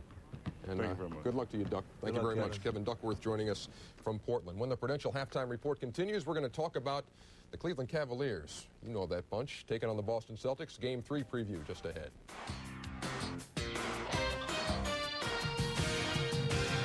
Stadium, 48-37, the Bulls with the lead over the Knicks as the Prudential Halftime Report continues. Ernie Johnson back with you in Atlanta tomorrow night here on TNT. It's Game 3 of the Celtics and Cavs series. That's tied up 1 apiece after Boston won 1 at Richfield Coliseum. What's the latest on Larry Bird? Probably not going to play. Craig Sager was in Boston, and we get this report from Craig today. This is a day many thought would never come. After decades of anticipation and years of negotiation, an agreement has finally been reached to build a new Boston Garden. But out with the old, in with the new might not refer to just the building. Although today, Larry Bird participated in a full court scrimmage for the first time, he is not the Bird of old. And the chants of Larry, Larry at the old Boston Garden have been replaced by Reggie, Reggie. Feels great. It feels like I have arrived. Everybody is giving me a lot of respect, and it's a great feeling. 4 years ago, you know, didn't hardly nobody know who I was. You know, I was on the end of the bench, just sitting there, just waiting for a chance to play, and now to finally be out there on the floor, having the fans chant my name, it's a great accomplishment. One man's loss is another man's gain. How have you gained from the loss of playing time to Larry? Well, it just gave me an opportunity to just get more playing time, develop some confidence in myself, and just get a better feel of the basketball game, because while you're sitting there trying to learn, you really don't have that feel for the game because you're not out there on the floor playing, and you need that playing experience to just develop. Replacing Larry Bird in the starting lineup is one thing, but how do you accept the bigger role of replacing him as the team's leader? Well, it's something I see as a challenge. It's great having the respect from all your teammates, especially the big 3, because without them, I wouldn't be right here today. And before I can become a leader of the team, I have to get their respect. And that's something that I worked hard for, and now that I have it, I have to make sure that I continue to improve in my game. You mentioned the big 3. You also had the big 3 in high school. Is there some similarity with the fact that you had you're in the back seat in high school? The big 3 stars and here also? Well, I was used to the role. You know, being in the back of superstars has never fazed me because I was used to it, because I was in the same situation in high school. You know, having Reggie Williams there, David Wingate, Tyrone Bogues, you know, they were great players also in high school, and now they're in the NBA also. So, you know, it's the same kind of situation, but it's at a higher caliber now. Today in Boston, the spotlight fell on the new Garden, but it is Reggie Lewis's time to shine. Craig Sager in Boston. All right, thank you, Craig. Bill Fitch, you guys gave Cleveland a pretty good battle in the first round of 4-game series. How do you see the Cavs Celtics? They're a good basketball team. Both teams good. The 6-man effect, Williams and McHale, that's pretty unusual to have 2 big guys coming off like that. It's a 3 out of 5 series. Boston getting the split. Now they're back in a home court advantage, and both teams, I thought, had home court advantage. The fans in Cleveland are great. Having coached there, and it's the same way in Boston. But Boston right now I think, has the advantage in that they won the home court advantage back. We'll see Game 3 of that series tomorrow night here on TNT. And remember, we still have another game to go in our doubleheader tonight. The Suns and the Blazers, Game 2 of their series. And we'll cap the night with Inside the NBA, hosted by Fred Hickman, as he joins Doc Rivers, and got that Kareem Abdul-Jabbar, Larry Bird potato chip thing, too. It's all coming up on Inside the NBA later. Well, the Chicago Bulls, you'll notice a change in the score when we left here. They've lost 2 points at halftime. We just talked to Paul Mahalik right now and said as they left the floor, the officials, they had talked with Pat Riley, and that was, we're talking about the basket that was scored at the buzzer, actually after the buzzer, by Will Perdue. So as we take a look at this, we'll tell you that the officials thought it over and decided to wave it off. And Doug, you called it at the time. You can see the red light at the top of the board here in just a moment when Perdue gets the ball, and he still had it in his hands when the red light goes off. Well, you're going to see there's the red light. It's off right there, and Will has still got the ball in his hands, so it's an excellent call. I think it's great that the officials got it right. I know that Chicago's not happy with it, but they got the call right. That's the most important thing. Look at the differential in the front and backcourt scoring for the two teams. The backcourt scoring and front court pretty even for New York, but look at the backcourt for Chicago. 36, of course, primarily that's coming from Michael Jordan, who had 21. Well, the Bulls guard shot 16 for 24. You see Michael 10 for 16, but the rest of the team only 3 for 17. So the Bulls with a 9-point lead at the half, with the Perdue basket being waved away after discussion by the officials at halftime. Wilkins opens up with a basket. Gerald Wilkins was only 1 of 3 in the first half, and it's a 7-point. Also a delay of game, excuse me, Bob, a delay of game on that. Charles Oakley tapped the ball away so Chicago could not inbound it quickly, so the next one will be a technical foul. 11:41 to go. We're just opening the second half of play from Chicago Stadium. The Knicks won the first game 94-89. Guess what? Michael Jordan back in the post again, where he played almost the entire first half. Against Wilkins, who picked up 2 early fouls. Rebound for Ewing. Patrick Ewing had 6 rebounds in the first half, and now with 7. And going down to Ewing, trying to get him some more shots.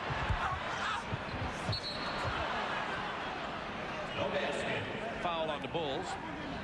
It's going to be on Horace Grant. Oakley got excellent inside position on Grant. He bumped him out of the post, and Horace had to take the foul to prevent Oakley from the easy layup.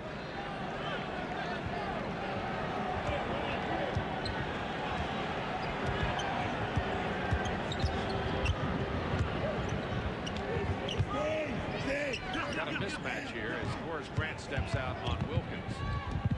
Remember, he likes that little floater.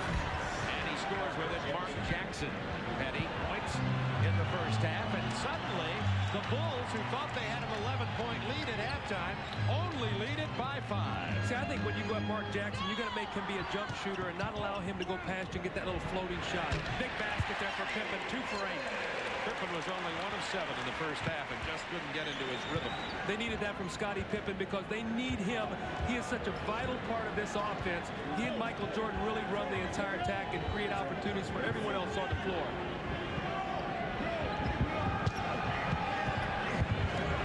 Ewing taking it to the hoop. He draws the foul. Wave off the basket. That foul's going to be on Bill Cartwright, which will be his 3rd. Cartwright has yet to score in this game also. Patrick Ewing really is looking to put the ball on the floor tonight. He's really not just catching it and taking that jump shot like he did the other night, so he must feel he can get inside either that or create a shot for one of his teammates.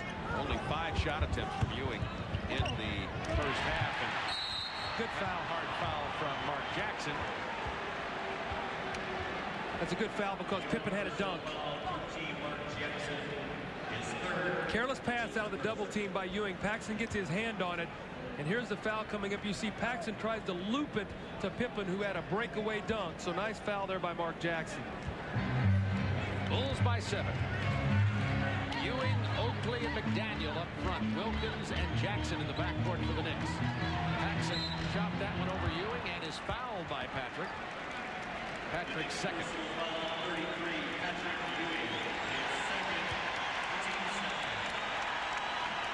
Well, the cardinal rule of jump shooting is don't foul a jump shooter. John Paxson, a guy who doesn't get to the free throw line that often, will now get back there for his 3rd and 4th attempts of the game. So the 20-foot jump shot that was tried to be blocked by Patrick Ewing was a foul, and that'll be 2 free throws and probably 2 points for Paxson as an excellent free throw shooter. He hasn't missed anything tonight. He's 3 of 3 from the floor also.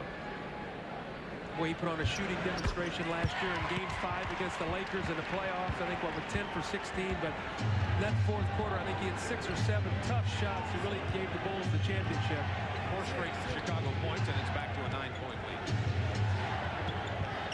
Well, that's a tough shot.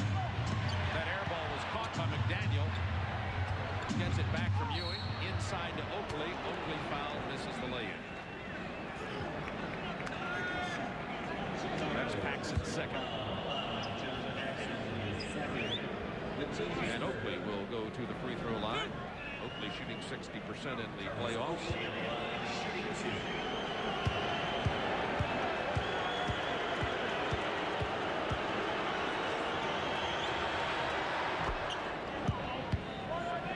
Charles Oakley came out in game number 1 and really came down hard on Bill Cartwright to kind of announce his presence, that he was going to play tough against the Bulls. And immediately Phil Jackson, his former coach, walked over to him and said, "Hey, we know you play tough. We don't have to see the demonstration." I was amazed that Charles Oakley stood there and listened to the opponent's coach. Charles will listen to what you have to say. He gives you that rough exterior, but inside he's really a pussy cat. Bulls by 8, 9:23 to go third quarter. Looking for Cartwright in the post. Yet to score in the game. That's his first.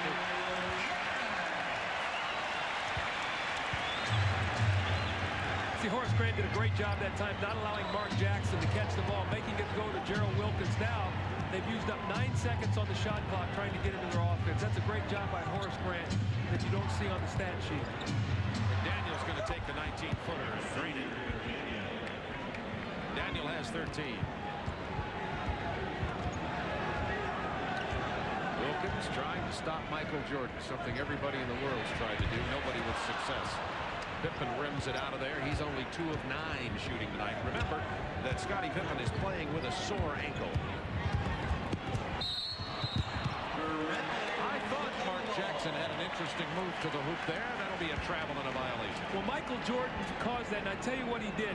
He faked like he was going to go after Mark Jackson, and then went back into the passing lane to play Gerald Wilkins. No place to go for Mark Jackson, so he had to take the extra step.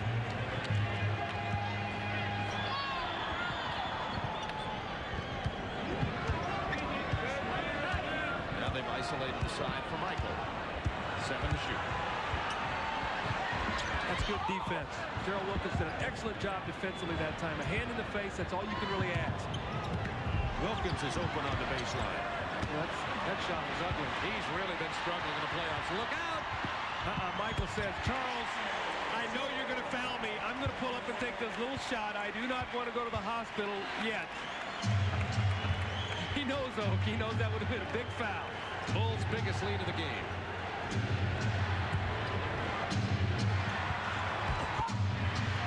See, the style right now that Chicago's playing defensively, Bob, it's really taking Ewing out of the game, because what's happening is they're not allowed to run their offense. They're trapping, forcing them to throw ahead, and either Xavier McDaniel or one of the other guys are taking the shot, and Patrick Ewing is not touching the basketball. So Chicago is serving their purpose. Although there's no turnovers being forced, they're keeping the ball out of Patrick Ewing's hands, and that's really what they want to do. Oakley with his second personal. Bulls by 10.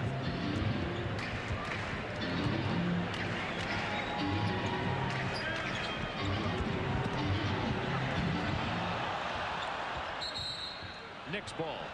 Patrick Ewing looks like he got either a knee or something, but he is limping coming up the floor. I don't know if he twisted an ankle or got kicked in the knee.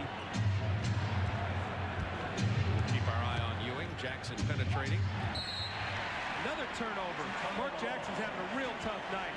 13 New York turnovers, and Jackson has had only 1 assist in this ball game. That's at least 4 turnovers. He had 2 in the first half. He had that bad pass, and he had to walk the previous time down the floor. So that's 4 turnovers and only 1 assist. To Cartwright. Horace Grant, tough move in the face of Ewing. Timeout, Pat Riley. Bulls by 12. That's the biggest lead of the game.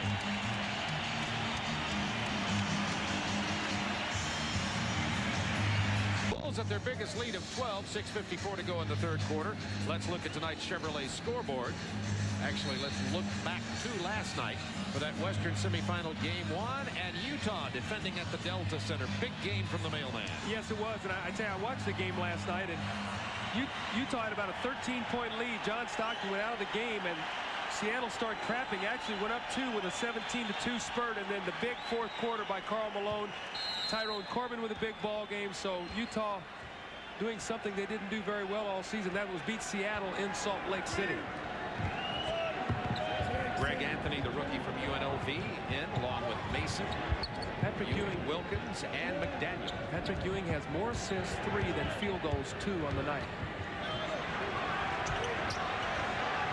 3 to shoot. Boy, Mason had a shot. He didn't want to take it. 14th New York turnover. They had 8 in game 1. Chicago defense has been great tonight. You can just see they're swarming, they're trapping, they're pressing, scrambling the game, something we talked about that we thought they would do more of tonight, and they've definitely done that.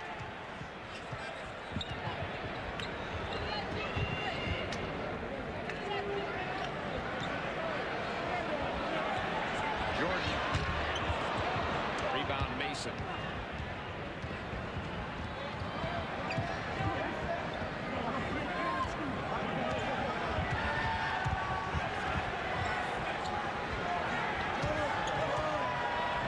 To shoot. Daniel into Mason. That was good ball movement. And he gets his own offensive rebound to tip it in. And it's a 10-point Bulls lead. Nice job. Good patience that time. That's really the first time this quarter that New York has shown the patience to get the ball, take the time, execute, and make the Bulls play for 24 seconds. Off that baseline screen, Paxson missing. Chicago ball.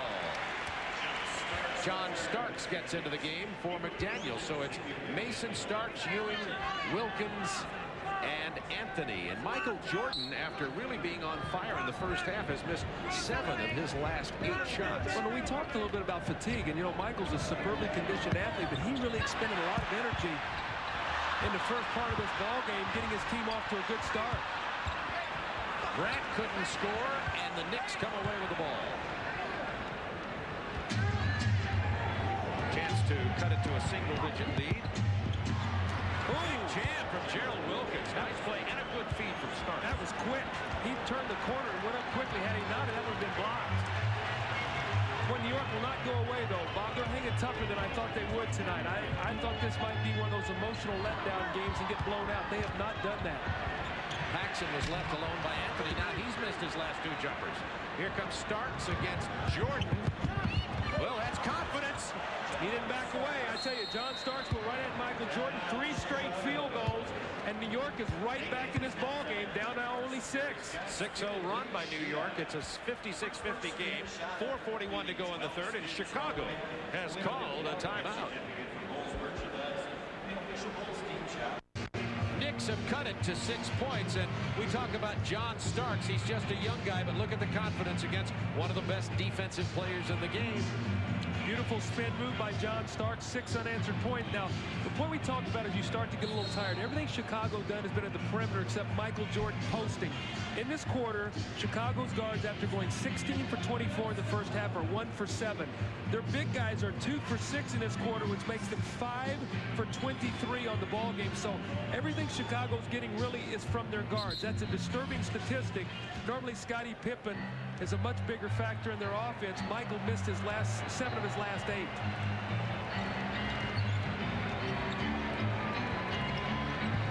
The back door to Grant for the jam. And that was out of that play. Absolutely, out of a timeout to get Horace Grant to score. Excellent play out of the timeout. Now looking for Ewing. Cartwright pushing him away, then fronting him. Ewing coming to the other side. Starks loses it. Chicago ball. That's where Starks has got to be careful. He beat Michael once. Take your time. When you go back at Michael, he's going to accept the challenge. You got to take your time.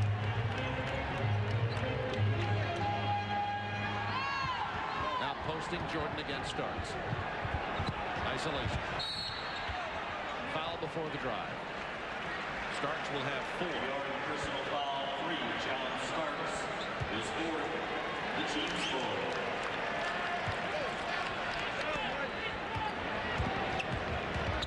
Went right back to Michael in the post this time against Gerald Wilkins.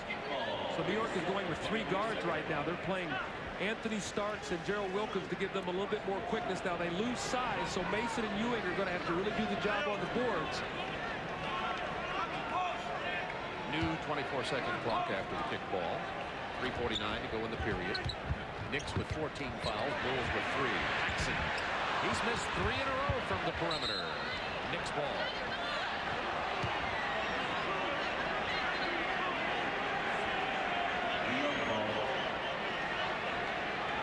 Greg Anthony, the rookie from UNLV. We have a double technical. New York, number 2, Greg Anthony. Chicago, 33, Scottie Pippen. Pippen and Greg Anthony were mixing it up a little bit there, so a quick call from the officials for a double technical. Next time will be an ejection. That's the overflow from the other night. In game 1, Greg Anthony stood Pippen up with a back pick, and there's been a little bad blood, so that's the overflow from game 1. That's why in a 7-game series, things get very, very heated when you see a team 7 straight times. 8-point Bulls lead. Anthony trying to take B.J. Armstrong. 7 on the shot clock. Anthony not very patient. Throws up the jumper. Jordan with a rebound.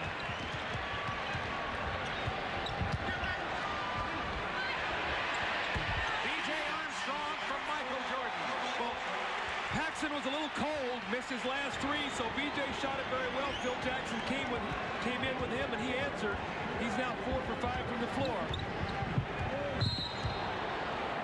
Whistle away from the ball down on the baseline. It's against Chicago. That's Pippen. That's his first. But you look up there, and Patrick Ewing has 4 points in this ball game after having such a big game the other night. But you've got to credit the Bulls defense. He very rarely has touched the ball in the offensive end. Now he gets it. You see where he was. They wanted to travel. Didn't come. The throw away from Greg Anthony, and the Knicks are losing some concentration. 16th turnover in the game. When you go with young, enthusiastic, energetic guards, you give up something else too. That's a little patience. And Greg Anthony right now gets a little hyper out there. He's just got to calm himself down. See, that's a good thing he does with his speed and quickness. 3-on-1. That's a travel. Starks couldn't handle it. 17 turnovers. Well, the other night, the story of the game was no turnovers, basically. 7 in the ball game. Tonight, 17, so that's 10 less possessions. The Knicks only got 33 shots at the basket in the first half after 81 to the game in game 1. Armstrong, not this time. Starks kept it alive. 3-on-2 again. Wilkins fouled by Pippen. That's his second.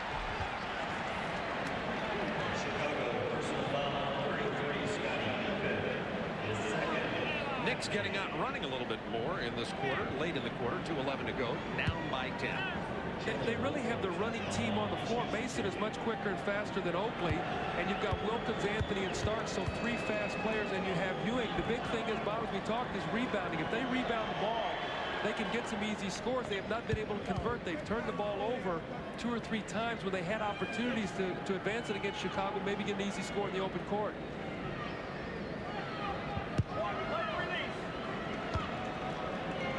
New York just will not go away, though. It's still a 9-point game. You keep waiting for Chicago to blow this out to 18 or 20, and New York is hanging tough. Wilkins knocks them both down. 8-point game, 2:07 to go, third quarter. It's a 9-point halftime lead by Chicago. Trailing in the series. Scotty wants to post up John Starks. He has the advantage inside. I think Ewing will come doubling. That's going to be 5 on Starks.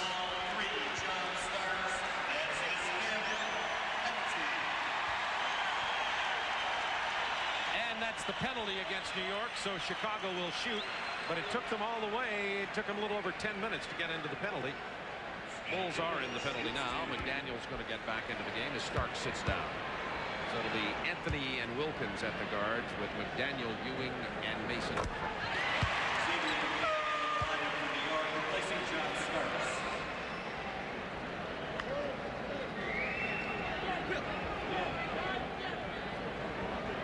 Starks on the bench with 5. You see Mark Jackson, who has really struggled tonight.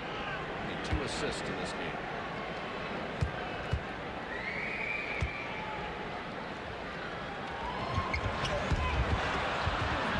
Ewing with the rebound. He has 10. Knicks ball. Michael looked like he was totally out of the play, took 2 gigantic steps in a leap, the one you see in the commercial where he just glides through the sky and knocked the ball down. Scott Williams coming in for the Bulls. He'll get a good hand. He's played very well. The fans want to see him on the floor. He's going to be going in, I think, for Pippen. So they're going to move Horace now over to the 3 spot to go against Xavier McDaniel. So big lineup for Chicago. Horace Grant, Cartwright, and Scott Williams now on the front line. Pippen with only 5 points in this game. Wilkins tried to split the double team, lost the ball. There's Greg Anthony in the middle again. Now the foul's going to be on New York. New York personal foul, 21, Gerald Wilkins, his 4th. The Knick guards are trying to do too much on the screen roll against Chicago. Chicago is really showing up big, and Michael Jordan is a guy you're not going to beat off the dribble.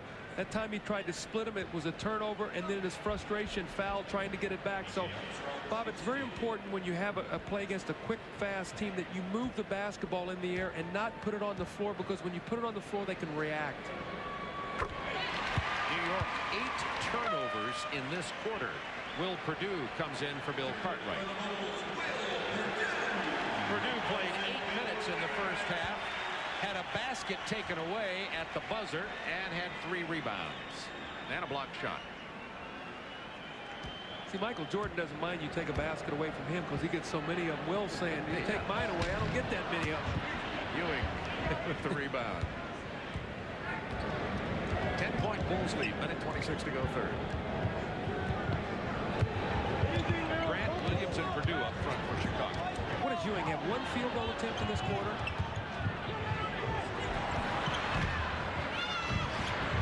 McDaniel puts it back up and in. McDaniel has 15. As you said a moment ago, Knicks keep hanging around, however. It's down around 10. Look at that change of direction from Jordan. That's unfair to be able to do that. Perdue with the bad pass.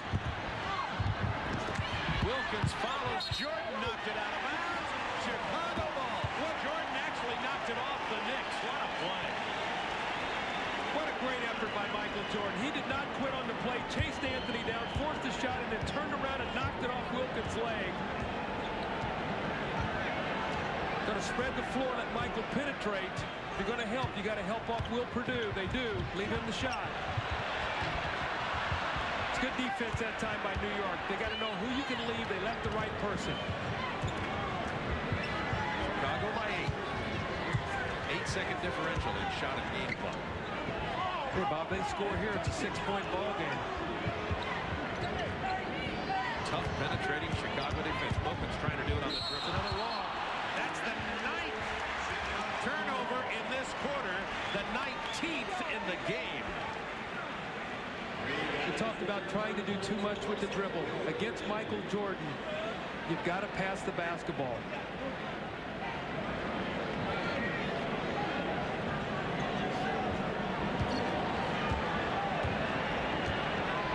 Yet, it's only an 8-point Bulls lead.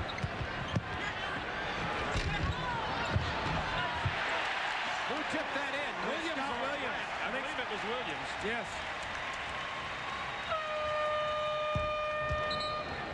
They're going to credit the basket to Horace Grant. And it's a 10-point Bulls lead going into the final 12 minutes.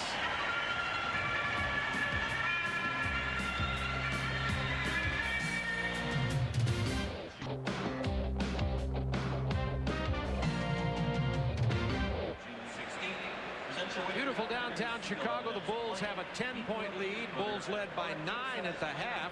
The Knicks had 9 turnovers in the third quarter, and you'd think the Bulls had an opportunity to blow them away, but the Knicks are still hanging in here. Well, Chicago only shot 7 for 20 in the quarter, 7 for 15 for New York, but as you talked about, the turnovers have been deadly for New York tonight. They have not gotten enough shots at the basket, only 48 shot attempts in the game. They had 81 attempts in game 1. Patrick Ewing only got 1 shot in that quarter, so he got 3 in the first quarter, 2 in the second, and 1 in the third. and he is just not getting the basketball. You've got to credit the Chicago defense, but I think on the same time, you've got to talk about the impatience of the New York guards. They're letting their enthusiasm to get them caught up here against Chicago try to do too much off the dribble. They've got to at least let him catch the ball. Bulls are strong when they're leading after 3, 60-4. Williams and Purdue are in for Chicago. Pippen with only 5 points. Followed by Williams. The last 2 Chicago baskets, one by Horace Grant, the other by Scott Williams, both on tip-ins. As Ewing has gone to block the shot, no one has gone to the boards. Remember, a small team, you've got to get after the boards. There's the double team on Ewing. McDaniel to the hoop, he's fouled. Ewing turned around, and both Scott Williams and Purdue were right in his face. Williams just picked up his 4th personal. Kiki Vandeweghe coming in to try to give New York some offense. Heaven knows they needed only 54 points they have scored going into the final 12. Well, what Pat Riley has recognized is out of the double teams, if they'll throw the ball into Ewing and they'll be patient out of the double teams, maybe Vandeweghe can get an outside shot. But they've got to get the ball into Ewing for that to be able to happen. Basket by Anthony Mason. It's a 10-point ball game. Now, Scottie Pippen sees Vandeweghe. His eyes are going to get big. He's going to want to take him, so we'll have to watch that matchup.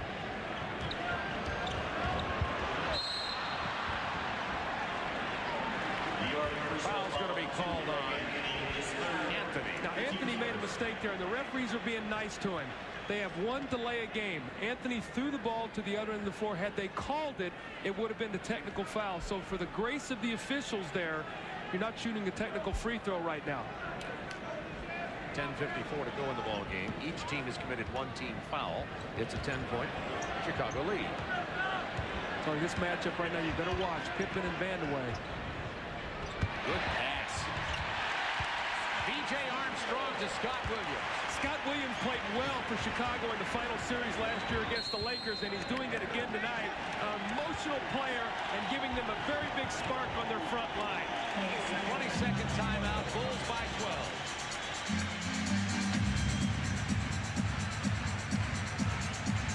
Chicago trailing in this series after losing 94-89 in game number 1. These two teams will play back-to-back this weekend in New York. They'll play an afternoon game on Saturday, an early evening game on Sunday. And Doug, to whom will the advantage go in the back-to-backs in the playoffs? The home team? I think it's very difficult to beat a team twice in 36 hours. I think the scheduling helps Chicago in a way, but then I say also, with Bill Cartwright playing those many minutes, it's going to be difficult. That's why they're going to need this guy right there, because he's going to give them some young, fresh legs to play against Patrick Ewing. So I think it's tough to beat a team twice in 36 hours.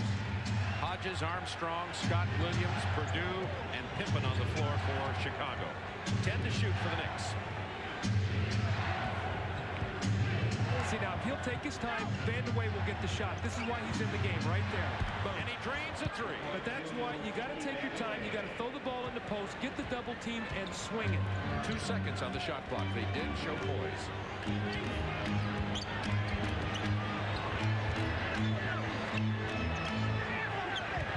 It's a 9-point Bulls lead. Vandeweghe with a near steal.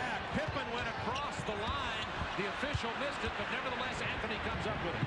Now, Anthony's got to take his time and let Patrick Ewing catch the basketball. Ewing comes up with Wilkins with a loose ball. Now Ewing from 19 feet. Not tonight. He was hitting those the other night. Mason, power game inside, draws the foul. Well, this Anthony Mason, 6'7", 250 pounds, only 6'7" to be playing in the land of the Giants down there, and that was Scott Williams' 5th foul. Ewing gets the jumper. And there's Mason again. Now, he has the strength of Oakley, but he has speed, and he can finish around the basket. He has more lift in his leap. I like that. More lift in his leap. That sounds like a good line for a commercial. Get more lift in your leap. Let's find a product. Jordan back on the floor now. Mason, 9 points and 8 rebounds tonight. Well, you saw in game 1, Anthony Mason played 32 minutes to Charles Oakley 16 in the first half. He came off the bench and played 15 minutes. Oakley played 11. So you can see that Pat Riley is not hesitant at all to go to him whenever he feels like he needs a lift or he sees things slipping. It's an 8-point Bulls lead. 9:34 to go in this game. Knicks hanging around. Isolate Jordan. Pass into Grant, blocked by Ewing. See, Patrick Ewing is not allowing any action around the basket. I still think you got to come down and you've got to show patience. You got to get the ball to Patrick Ewing, feel the double team, and then find the open shooter. Good pass to Ewing. It's a 6-point game. Patience.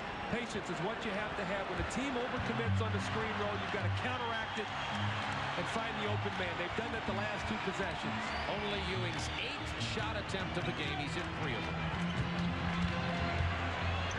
Away, good defensive positioning against Pippen, who's going to just try to back him in again. Well, Ewing's going to come over and give help on Scotty if he tries to post him, so be aware of Ewing. They got the foul this time on Vandeweghe.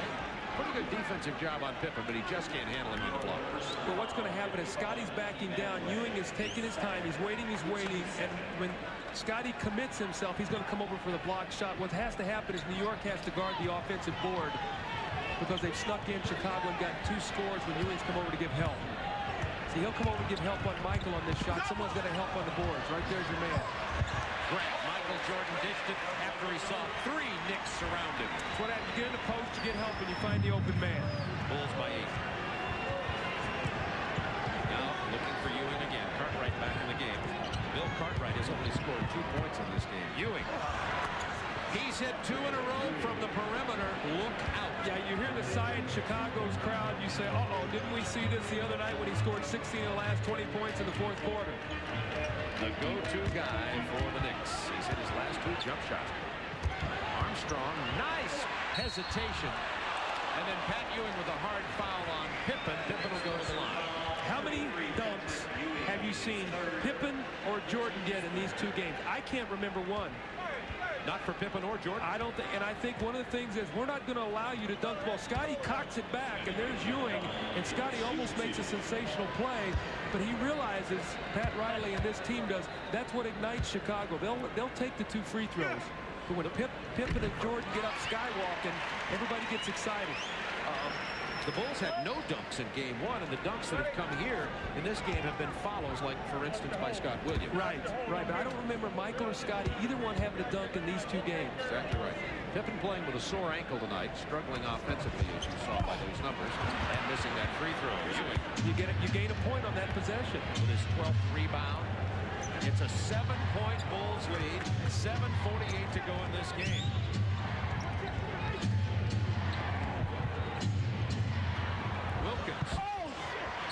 Cartwright with a loose ball foul.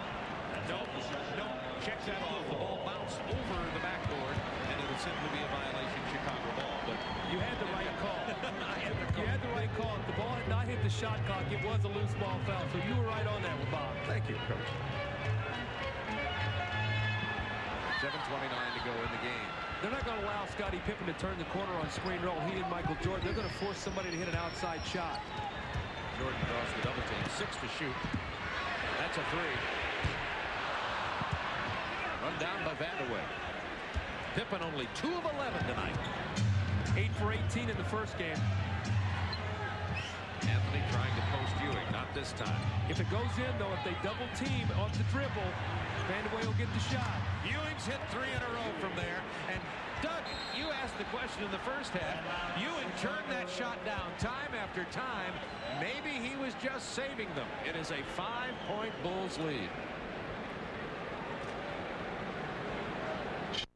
The Dutch boy points in the paint. New York up 28-16 over Chicago, and Ewing starting to come alive. Well, he's stepping out on the floor and making that little jump shot that we saw him shoot so effectively. Be interesting to see if Chicago now is going to decide as soon as he catches it to come double him immediately and force him to pass the basketball. Oh, do we have a good time in Chicago? I was doing this here at the... Had you not gone into broadcasting, Bob, what a job we had for you. Now you're rolling over the NBA. Look at this. Another good-looking Chicago guy. Surfs up at the Madhouse on Madison Street. I think I take offense at that. I don't know if I... Oh, we love each other. We can poke fun. Armstrong over Mason. Big bucket by B.J. Armstrong. Well, B.J.'s played very well tonight. What is that, 5 for 6 from the floor for B.J. tonight? Hit some big shots. 73-66.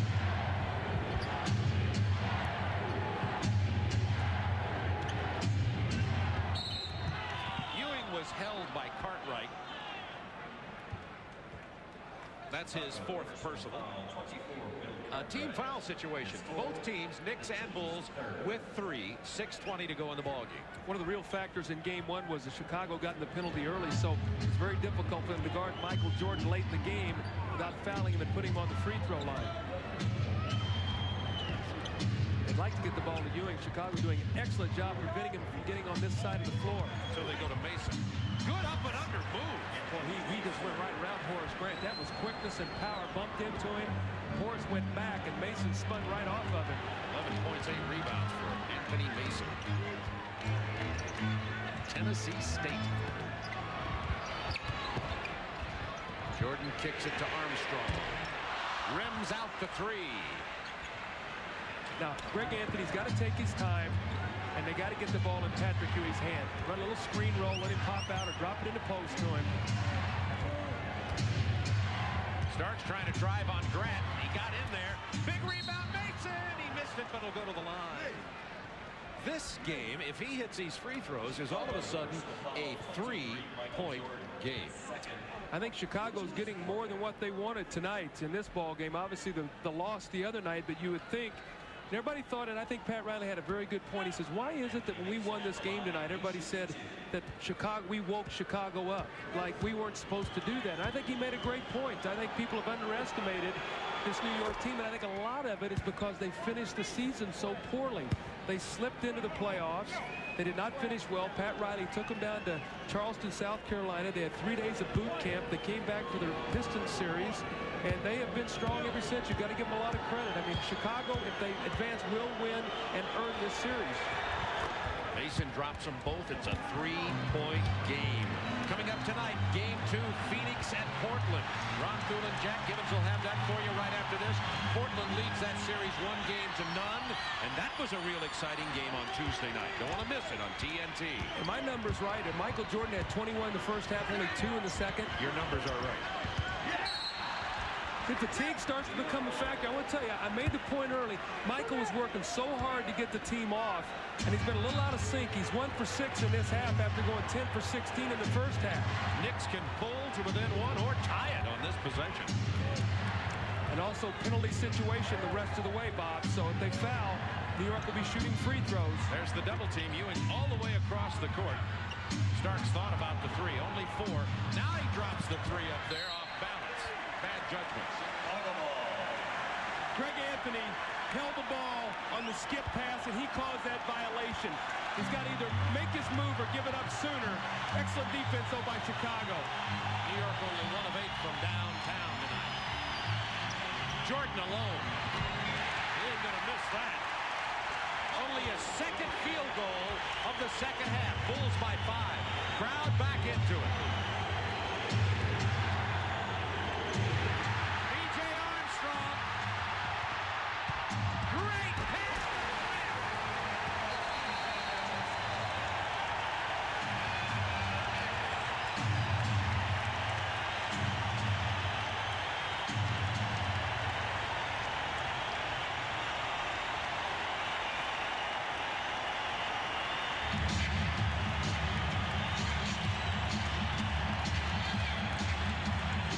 Within 3, then 4 straight Bulls point. This one off the turnover. We talked about the Bulls creating turnovers. A careless play by Greg Anthony. He's played hard, but that's 20 turnovers. That's 4 by Anthony. And here's what Horace Grant gives you: speed and quickness from the power forward position. Horace is starting to wake up. That's 10 points in the second half after a very quiet 3 in the first half. 77-70 Chicago, 4:12 to go. And here's a significant statistic. Chicago 4 times have been held under 100 points out of the 8 all year by the Knicks. They're not going to score 100 here tonight. I don't think it's going to be a 90-point game unless somebody gets on fire in the last 4 minutes. There's that Chicago pressure. just to disrupt the timing. Mason trying to go all the way to the hoop. Another turnover. That's 21 for the Knicks. Bob, I keep saying it. You can't beat Chicago off the dribble. 21 turnovers, and we can count the number of times they've made that tonight. 2 for 12 for Scottie Pippen, and he's really pulling the string on his shot. That's 10 for 30 in the series right now for Scottie Pippen. 2 for 12. Ewing with 13 rebounds. Big possession for the Knicks here. Ewing with his 14th rebound. Inside to Anthony. He gets it to Mason. Look at the Chicago defense. Good ball movement. Vandeweghe misses and is fouled. Boy, nothing easy in there, though. Kiki Vandeweghe laid that ball up and covered his head. He was waiting for someone to crack him, and they did. It's 3 on Pippen. Frenetic action. Mason to Anthony. He comes over. Here comes Horace Grant to give help, and now Vandeweghe lays it up and says, "Get me out of here quickly." He took one right in the face from Scottie Pippen. Vandeweghe, an 80% free throw shooter. It's a 6-point game. 3:20 remaining. See, I'm sorry, Bob. The reason Vandeweghe is on the line, I mean, is the reason he's in the game right now is because with all the doubling and trapping, Pat Riley feels like maybe he might get an outside shot or a three-pointer. The Bulls have done a good job of covering and rotating to him, other than the one time. Remember that the Knicks have a foul to give inside the 2 minutes. They've committed only 3. Well, how about this matchup? Vandeweghe on Jordan. And you know what? Let me tell you something, okay? Let me tell you what Pat Riley's thinking is. You put your weaker defender on Jordan because he's going to get his anyway, and you say we've got to shut down Pippen and Armstrong. So that's the thinking. You might think, why is this going on? But knowing Pat Riley the way I do, that's his thinking right now. And Michael Jordan has struggled here. Only 4 points in the second half prior to this trip to the line. And I think you pointed out, Doug, very clearly that a lot of that has to do not just with Knicks defense, but with Jordan's fatigue. And missing a free throw is definitely a sign of fatigue for Michael Jordan. You know, the Bulls against Miami, they played heavy minutes, Michael and Scottie, even though they won that series in 3 straight. Both of those guys averaged well over 40 minutes in that series. And although it was only a 3-game series, those minutes start taking their toll as you go through the playoffs. And only the 3rd and 4th free throws for Jordan. Let's see how many more he gets down in this final 3 minutes. It's a 6-point Bulls lead. They'd like to free up Vandeweghe if they could for a jump shot. Remember, Starks is a big 3-point shooter. Pippen better get up on Vandeweghe.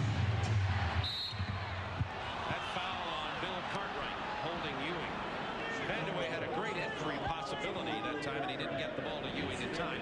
5th foul on Cartwright. May as well use them all. Absolutely. And you don't want to allow them to get an easy score. You want to make them earn everything at the free throw line because they're doing the same thing to you at the other end. They're not giving you any layups either. Patrick Ewing tonight with only 10 points. He's an 84% free throw shooter.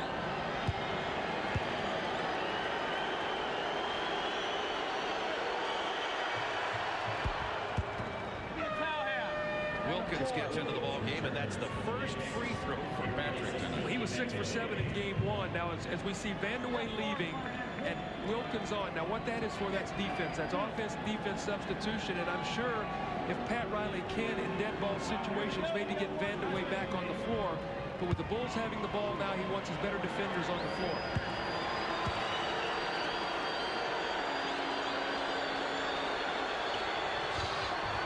It's a 4-point game with 2:47 to go. Both teams shoot free throws the rest of the way. Ooh, Scottie over. Wow. Very close to over and back. Mahalik said the ball didn't get over. They're going to call Mason for the foul. If we see that play by Scottie Pippen, I don't know whether our great director of the truck, Lonnie Dale, has it, but let's watch it. If we stop it right there, okay? You've got to establish both feet, you and the ball across half court. So Scottie has not done that. He straddled it. He's allowed to throw back. All right, that's a good play and great camera work by our truck. Tremendous. And a good call by Paul Mahalik. He explained that to Pat Riley. Pat didn't want to hear it. Bulls by 5. Grant, only 3 points in the first half, and now 11 in this half. The Bulls have found a way to get Horace Grant into the game. He is one of the big 3, and they better not forget that. That ball hung on the rim. Mason couldn't get it. Loose ball foul on Chicago. Knicks ball. They're calling it on Grant. That's his second. You call that so right. The ball bounced one more time on the rim, and the New York Knickerbocker, who was in front, mistimed his jump. Michael got it, but Patrick Ewing came over, defended the shot. Now Ewing to the line to cut this lead down to 3. 2:33 to go in the game. 15 rebounds for Ewing tonight. He hasn't scored big. He has 2 block shots.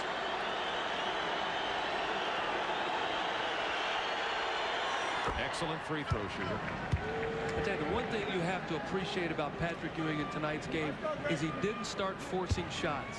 You know, he didn't start becoming selfish and looking for his own shot. He's gotten much more aggressive as the game has gone on, but he did not get selfish and look just for himself.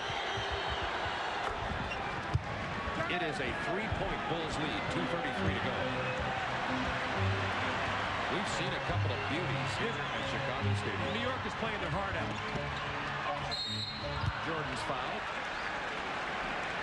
Bob, to be honest with you, I thought tonight's game was going to be a blowout. As I was sitting around my house today, I did not know whether New York could come back with this kind of emotional attack in this kind of building after winning Game 1. They blew out the Pistons in Game 1. They've had 4 straight emotional tussles. You come in here and you win one. I think this shows a tremendous amount of courage on their part. Chicago is having to work very, very hard in tonight's game. New York 9 of 10 from the free throw line this period too. Chicago only 3 of 7. Jordan missing again from the line.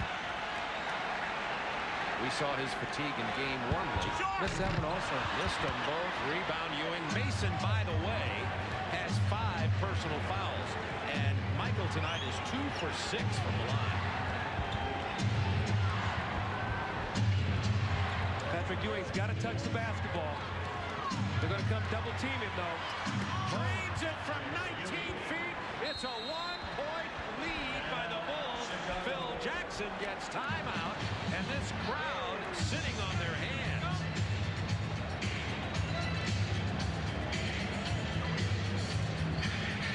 The double team gets there late. Ewing gets the jump shot.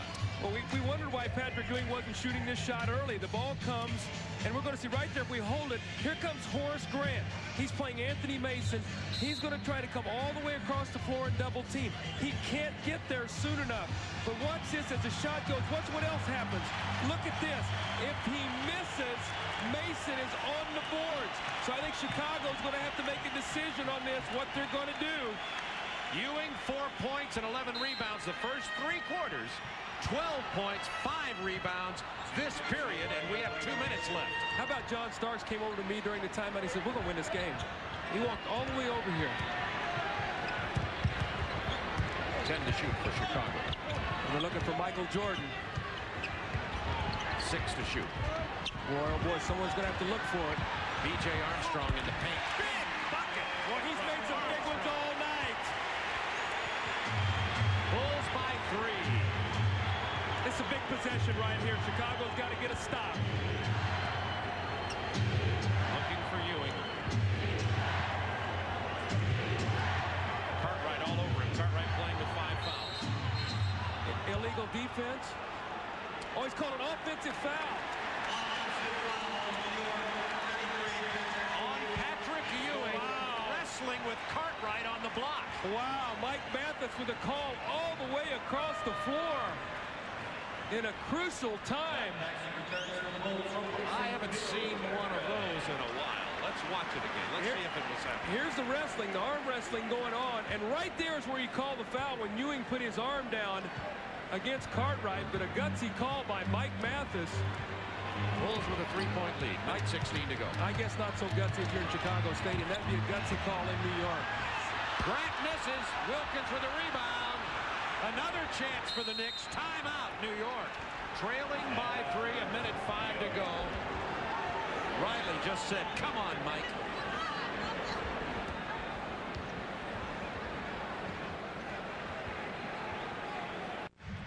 New York 1-1. New York has to feel very confident the way they have played Chicago in here defensively that they can get the job done. Last year in the final series, the Lakers won the first game, upsetting the Bulls in the championship series, but then the Bulls came back with blowouts. Not so here. 86-78. Neither team scores 90 points, and the Bulls get the 8-point win, and it wasn't that big a margin when you look at these tenacious New York Knicks.